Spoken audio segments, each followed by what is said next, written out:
Once upon a time, there lived a blind girl who lived in an orphanage. Her name was Ojugo, and she was abandoned at the doorstep of the orphanage over 12 years ago. And for all these years, no one ever came looking for her. Whilst other children were being adopted from the orphanage, Ojugo remained, not only because of her blindness, but because of the strange things that were happening around her. Whenever Ojugo cried, the dogs on the streets would gather at the gates of the orphanage, barking and scratching as if trying to get to her.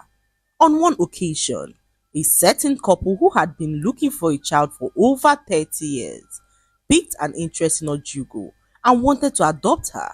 But just as they were about driving out of the orphanage, the strange dogs blocked their car, preventing them from leaving. This terrified the couple, who decided to return her back to the orphanage.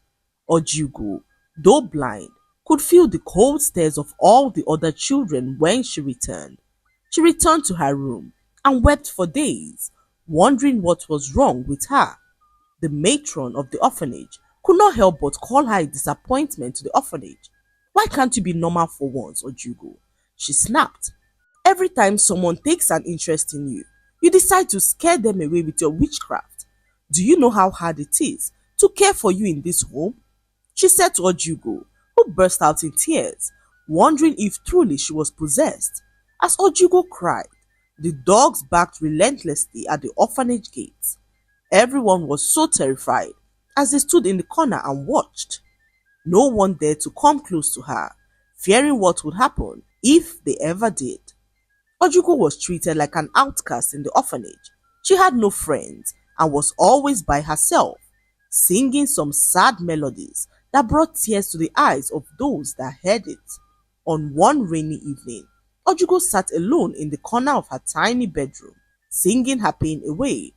Even the rain seemed to quiet for a moment, as if nature itself was moved by her sorrow.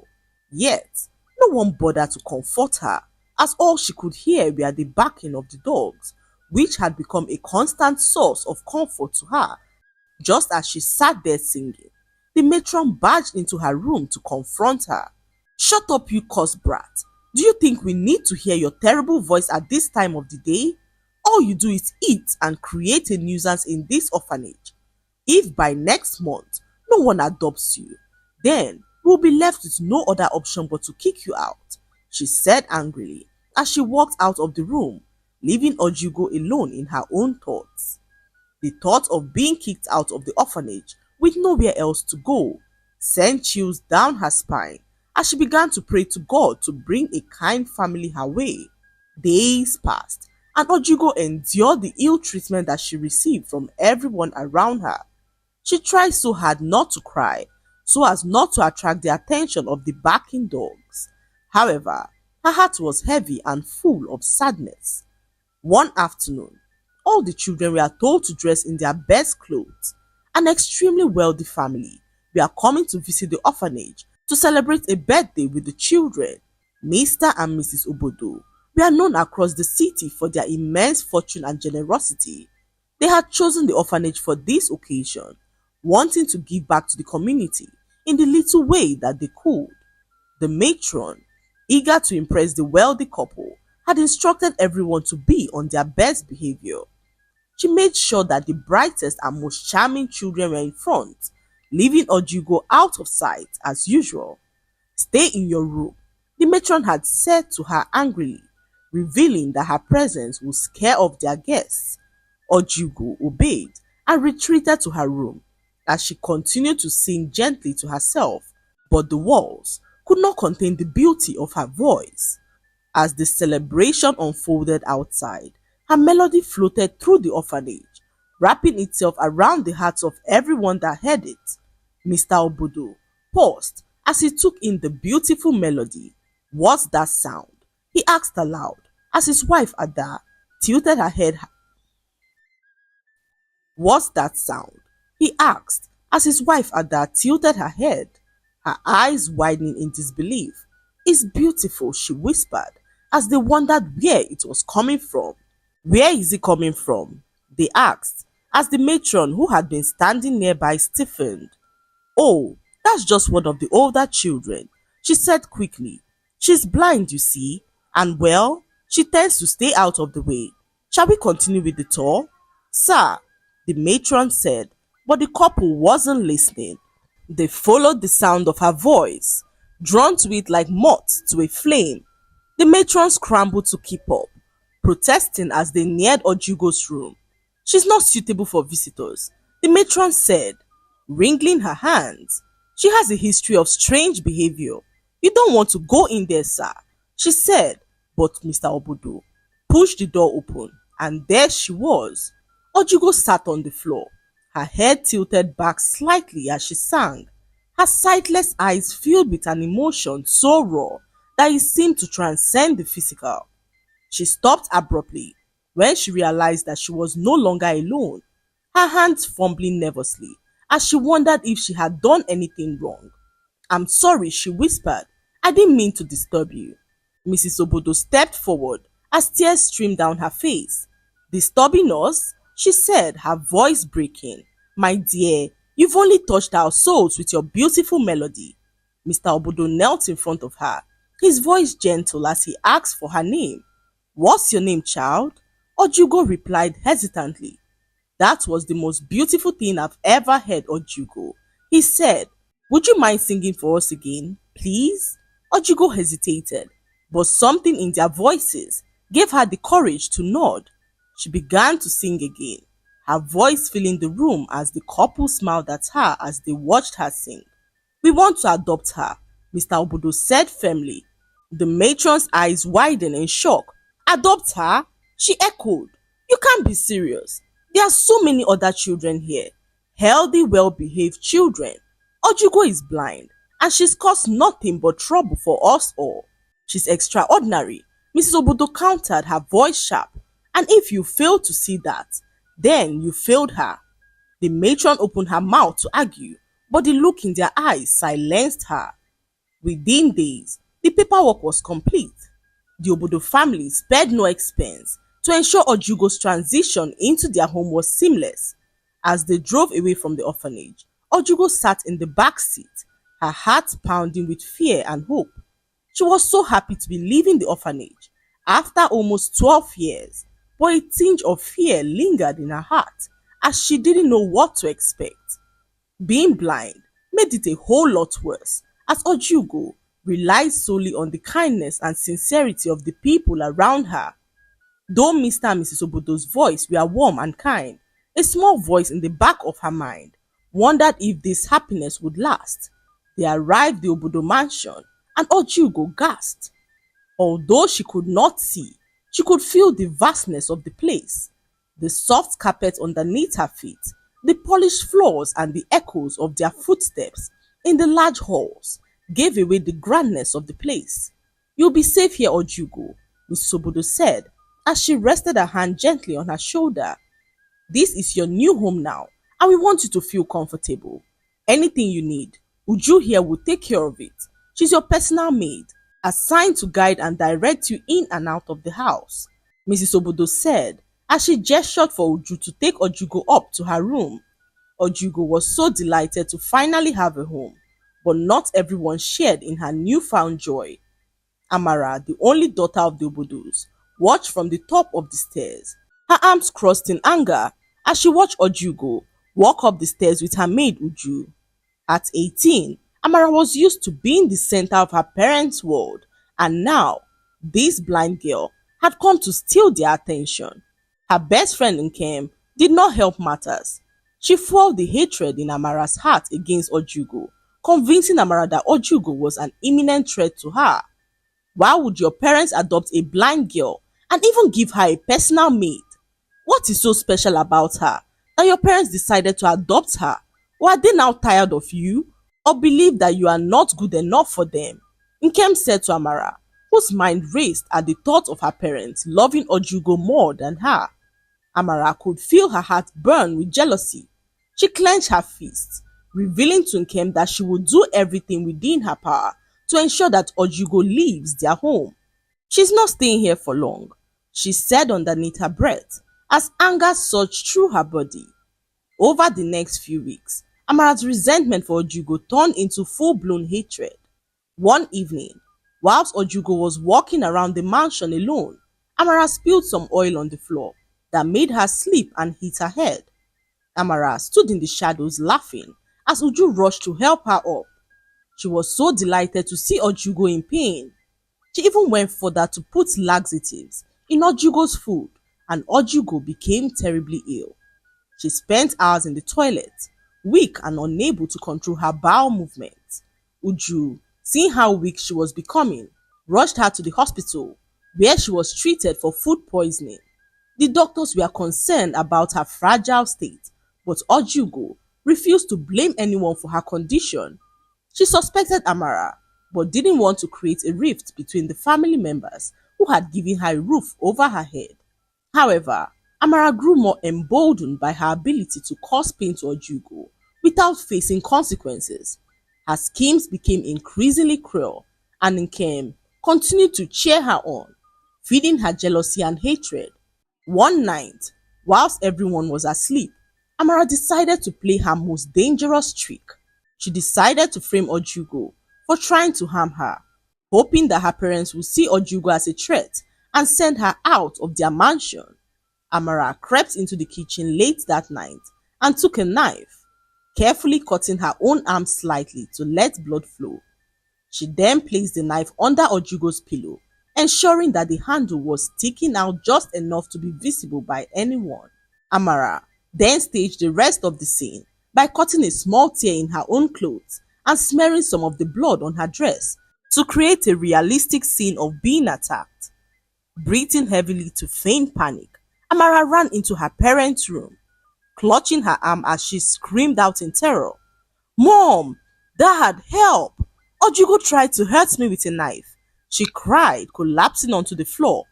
Her parents, Mr. and Mrs. Obodo, jumped out of bed alarmed as they asked what had happened. "What happened?"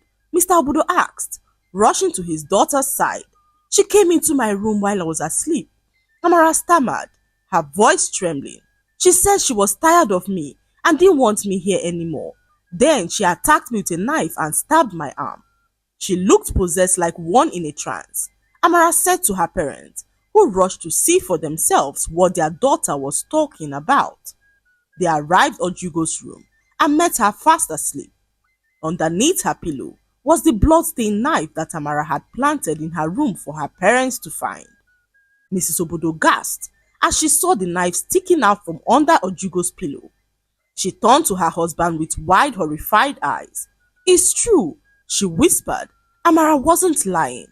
Ojugo stared awake, startled by the commotion. "What's happening?" she asked, her voice heavy with sleep and confusion. Mr. Obodo's face was etched with disappointment as he held up the knife. "Ojugo, do you have anything to say for yourself? Why did you stab Amara with a knife?" Ojugo sat up, her blind eyes widening in shock. "I don't understand," she stammered. "What knife are you talking about? What's going on?" "I didn't stab Amara," she said as Mrs. Obodo's voice trembled with emotion. "Amara said you attacked her with this knife in your sleep and then hid it under your pillow. Is there anything wrong with you that we should know?" she asked Ojugo, who denied knowing what she was talking about. "I didn't. I would never." Ojugo's voice broke as tears streamed down her face. "I don't know how that knife got here. Please believe me." But Amara stood behind her parents, clutching her arms and sobbing uncontrollably. "She's lying. She's always hated me. She wants me gone so that she can have you all to herself," Amara said to her parents, who stood there bewildered. The room was filled with a heavy silence. Uju appeared in the doorway, her eyes scanning the scene. She had overheard everything from the hallway and immediately knew that something was wrong. "Sir, Ma," Uju began cautiously. "Perhaps there's been a misunderstanding. Ojugo wouldn't harm anyone. She's not capable of such." But Mrs. Obodo shook her head. "The knife was under her pillow, Uju. What other explanation could there be? Remember, the orphanage warned us that she was possessed. Maybe this is what they were talking about," she said as Mr. Obodo sighed heavily, running a hand through his head. "We can't keep her here. Not if she's a danger to our family.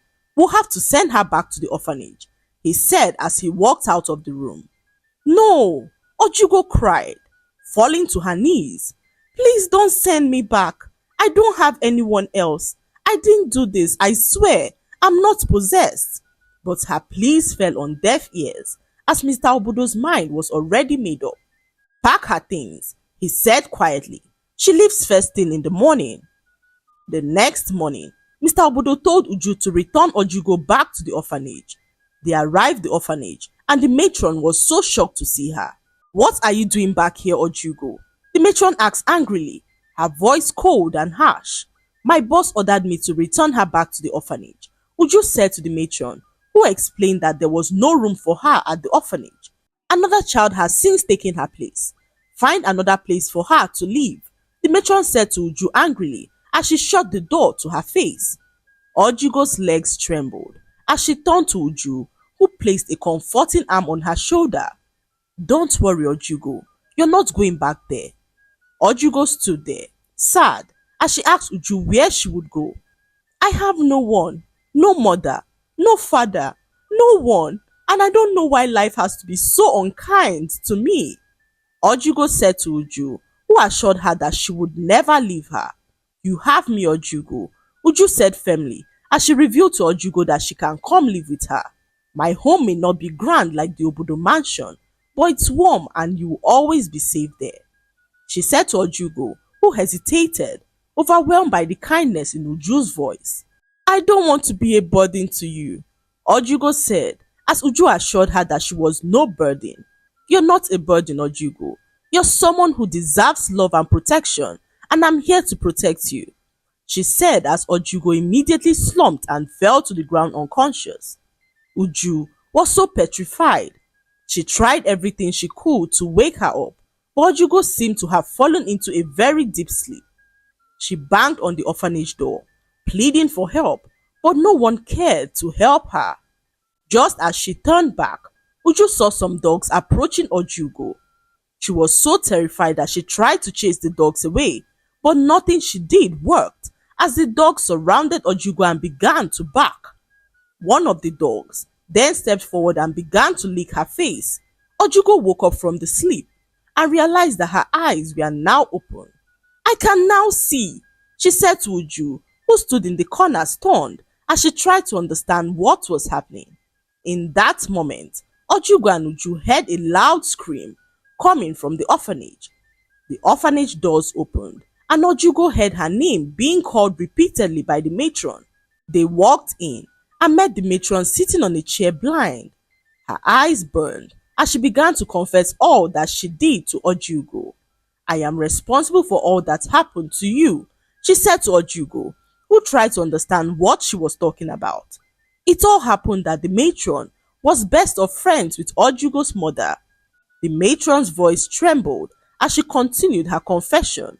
Your mother, Adobe, was my closest friend. She trusted me with everything, even her secrets. When she discovered she was pregnant, your father wanted nothing to do with her. She came to me for help, desperate and alone. Uju held Ojugo's hand tightly as the matron's words spilled out in a torrent of guilt and regret. I was jealous, the matron admitted, tears streaming down her face. Adobe had always been beautiful, talented, and loved by everyone. When she found out that she was carrying you, I saw it as a chance to hurt her. Ojugo's heart pounded in her chest. What did you do to her? She asked, her voice shaking, as the matron revealed to her that her mother had been with her all along. Ojugo looked at her in disbelief as she tried to understand what she was talking about. The matron then revealed to her that the dog, which had always been around the orphanage gate, was her mother. The same dog that licked her face a few minutes ago to restore her sight. Ojugo could not believe her ears. She stood there as she wondered how this was possible. How could my mother be a dog? What did you do to her? Ojugo asked the matron, who hung her head in shame. It was my jealousy and anger. Your mother, Adobe, came to me for help when she was so desperate, but I betrayed her. I went to a powerful herbalist and made a deal to ruin her life. I asked for a curse that would strip her of everything that she ever had. The herbalist transformed her into a stray dog that would wander the earth, never able to reveal herself to anyone that she loved. Then I made you blind to make you suffer just like your mother. Tears streamed down Ojugo's face as the pieces began to fall into place. The dogs, the ones who always came when I cried. It was my mother, wasn't it? She was protecting me all this time. Yes, the matron admitted, her voice breaking. The curse made it impossible for her to speak to you or show herself for who she truly was. Only true love, shown by a stranger to you, her daughter, would be able to break the curse. So, I made sure that you never found love. When the Obodos adopted you, I feared that the curse would be broken if they showed you any form of love. So I used Nkem, their daughter's best friend, to plant seeds of hatred in their daughter's heart towards you. Ojugo's knees buckled. The weight of the revelation was so overwhelming. You did all this to us? Ojugo said, her voice filled with sorrow and anger. You destroyed my mother's life, and you made mine unbearable. The matron's head hung low as she sobbed uncontrollably. I know, Ojugo, I destroyed both of your lives, all because of my envy and bitterness. What I did not envision was the possibility of Uju, your maid here, loving you like her own daughter. The love she has for you has broken the curse that I placed on your life, which could only be broken by true love. Ojugo could not believe her ears as she continued to listen to all that the matron had to say. Your mother, Adobe, was the only daughter of a very wealthy man, Chief Dimpa, who died of a heart attack so many years ago. When he died, he entrusted all of his wealth to your mother, who did not get the chance to enjoy any of it. I was so jealous of her and could not stand her having everything while I had nothing. The matron confessed as Ojugo stood and watched. In that moment, her mother, who had been a dog for all these years, walked into the orphanage. She had transformed back to human, and Ojugo could not believe that she was staring at her own mother. All her life, she never imagined a day like this would ever come. Adobe nodded, her voice breaking. Yes, my child, it's me. I've waited so long for this moment. Tears poured down Ojugo's face as she rushed forward, throwing herself into her mother's arms. Adobe, her mother, held her tightly, her hands trembling as she stroked Ojugo's hair. I thought I was alone, Ojugo sobbed. All these years, I thought no one loved me. I have always loved you, Adobe whispered. Even in my cursed form, I stayed by your side, protecting you as best as I could. I never stopped, hoping that one day we'll be reunited as a family. The matron listened from her chair, her eyes burning as the pain in her eyes became unbearable. The staff of the orphanage rushed her to the hospital as Ojugo and her mother Adobe reunited after so many years. Adobe thanked Uju for loving her daughter like her own. Ojugo's mother then urged them to follow her home. They arrived at the grand mansion of her father, which happened to be the same mansion that the Obodos were currently residing. Ojugo could not believe her eyes.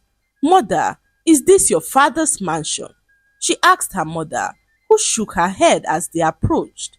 Yes, my dear, Adobe replied, her voice steady but laced with bitterness. This is the mansion that my father built with his sweat and hard work. It was meant to be your inheritance, Ojugo, but it was stolen from us by the very people who adopted you. Ojugo's eyes widened in shock. The Obodos? She whispered. Adobe nodded grimly. After my father, Chief Dimpa, passed away, he entrusted everything to me. But when I was cursed, I could no longer claim it. The Obodos, who were supposed to be caretakers of the estate, took advantage of my absence and claimed it as their own. They built their fortune using what rightfully belongs to you. Uju gasped, her hand covering her mouth. So all this time, they've been living a lie? Adobe nodded, and they adopted you, not knowing that you are my daughter, the rightful owner of everything that they own. Ojugo stood frozen, her heart pounding in shock and disbelief. As they reached the gates of the mansion, the Obodo stepped out. their faces a mixture of confusion and apprehension. Mr. Obodo, on sighting Adobe, began to stammer as he tried to comprehend who he was seeing. Adobe, he called out as his voice shook in shock. "You are alive?" he said as his daughter Amara walked out of the house to meet the confusing scene. "What's going on here, father? And what's that witch doing here?" she said as she pointed at Ojugo, who recognized her voice in an instant. Mr. Obodo rebuked her immediately, revealing that the girl she was calling a witch was the rightful owner of everything that they had ever enjoyed. All the houses, cars, money that she believed they had belonged to Ojugo and her mother Adobe. Amara froze, her face a mixture of confusion and disbelief. "What do you mean, father?" she asked, her voice trembling. "Everything we have belongs to her?" Mr. Obodo lowered his head, his voice heavy with guilt. "Yes, Amara. Many years ago, Adobe's father, Chief Dimpa, entrusted me with managing his estate, but I betrayed that trust. When Adobe disappeared, I claimed the estate as my own and built our fortune on it." Mrs. Obodo stepped forward, her voice defensive but shaky. "We thought she was gone forever. What were we supposed to do? Let everything fall to ruin?" Adobe stepped closer, her eyes filled with righteous anger. "You were supposed to honor the trust my father placed in you." Amara's face turned pale as the weight of the truth settled on her. She turned to Ojugo, who stood silently beside her mother. Amara could not believe how life had turned the tables on her. She stood there and watched as Adobe mandated them to relinquish everything that her father ever left in their possession, including the mansion. Tears welled up in Amara's eyes as the gravity of the situation crushed her like a rock. They left the mansion, leaving Ojugo and her mother, who decided to include Uju as part of their little family. With the Obodos out of the mansion, Adobe, Ojugo and Uju finally began to rebuild their lives in the grand estate. Adobe wasted no time in putting plans into motion to restore the legacy of her late father. Ojugo and her mother Adobe rebuilt their lives, transforming the mansion into a place of love and kindness. Meanwhile, back at the hospital, the matron was told that her blindness was permanent. She lived the remaining of her life blind and full of regret. The Obodos, on the other hand, struggled to adapt to their new reality. They moved to a small house in a small town, where Mr. Obodo took up a low-paying job to make ends meet. For the first time in years, the Obodos experienced the struggles of ordinary people. Amara, their daughter, was overwhelmed by guilt. She found herself reflecting on her actions as she regretted all that she did to Ojugo. She learned the hard way that pride truly comes before the fall. That was how Ojugo, the blind girl that everyone called cursed, became a beacon of hope to all the people around her. No one believed that the rejected stone would one day become the cornerstone. The lesson to be learned from this story is that true value lies not in appearances, but in the heart and spirit of a person.